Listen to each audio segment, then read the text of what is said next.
In this video, I'm going to take you through how to add NuGet packages to a source generator that you might be working on. Now, there's a few steps involved here and a couple of different approaches, but I'm going to break them down very simply for you. So please pay attention to both approaches because one does make the other a little bit more automated, but there is a caveat that you need to be aware of as well. So if I take a look at the project that we've got here today, much like our previous projects, the source generator that I have doesn't really do much apart from we've got a serialized object using NuGet.json, and we're just going to serialize this to a file that will be generated as part of our output. So if we take a look at the generator project ourselves, we have the package reference, which includes NuGet.json at version 13.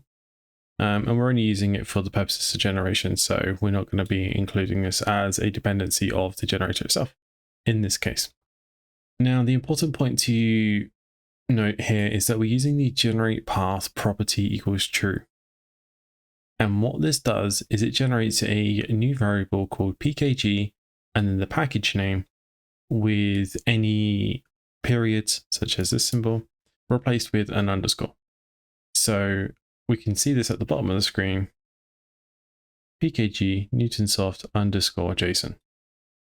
So when we have a dependency that we want to use, we first need to edit this get target path depends on property.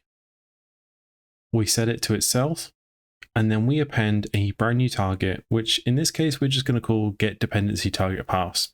You can call it whatever you want, so long as it doesn't conflict with anything. And inside this target, what we need to do is we need to specify this target path with target platform moniker. Yes, that is a mouthful to say. And basically what this does is it tells the compiler where to go and look for certain files for which target platforms. And to do this, we're going to use the variable that we had output earlier. And then because this property is just the root of essentially the NuGet package on disk, we then need to search inside of the NuGet package itself, in which case we're going to be using lib, netstandard20, and newtonsoft.json.dll. The last thing that we need to do is include the runtime dependency equals false. Now, if you're going to plan to use your source generator in a NuGet package rather than a library reference like I've got here, then there's a couple of extra steps that you need to do. First, we need to include the DLL into the NuGet package itself, but put it into this analyzers.netcs path. We then need to go and do the same for all of the dependencies as well. So in this case, I only have a single dependency, which is newtonsoft.json. So I copy the same DLL path as above, up until the point where I specify the DLL name, and then I use a star to say grab everything that's in that folder that is a DLL, package it, and put it alongside the analyzer.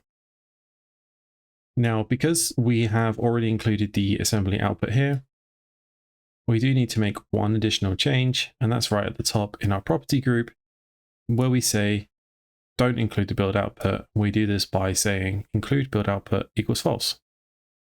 Now, if newtonsoft.json had dependencies of itself, then we would go about it like this. We would copy line 34 and change the variables such as the newtonsoft.json package to whatever the dependency is, change the target framework moniker if required, change the DLL name, and then make the same changes on a copied version on line 38. So now if I build my main project using the integrated terminal, we can see that everything works as we're expecting to. Because I'm cross-compiling, I get the two .NET 5 and .NET 6 folders, but we can see my JSON is output as expected. So now let's go over to the slightly more automated solution. And to do this, we're going to go back to the generator project. We still have the include build output false if you're having a NuGet package made out of this generator. Nothing changes on the package reference, so we still have the generate path property equals true. Remember, this is the most important part of this because this generates the pkg property. We still have our edited target groups, but then we've got a few small changes here. So the first one is we've included this after targets, and we set this to a target called resolve package dependencies for build. This is one of the built-in targets, and we're just ensuring that our target runs after that target. And the reason is because we need this resolved compiled file definitions property. Now, if you're not familiar with the MS build kind of world, this basically says use all the elements inside of there by using kind of like an array syntax. And what this means is if we had multiple dependencies such as Newtonsoft.json and then the dependencies of that, this way of doing things would automatically include all of those. Now, that might seem like a great idea to you, but what you need to bear in mind is when it comes around to packaging your source generator, then this will actually include more than the 1 or 2 DLLs that you would think it would include. Now, with proper testing and stuff like this may or may not be a problem for your scenario. But from a safety point of view, even though it's slightly more work, I do prefer the manual approach, and that's the approach that I've used in personal projects. And just to round off everything, I'll show you that it does work as expected. We'll go to the main project, we'll run .NET Build again.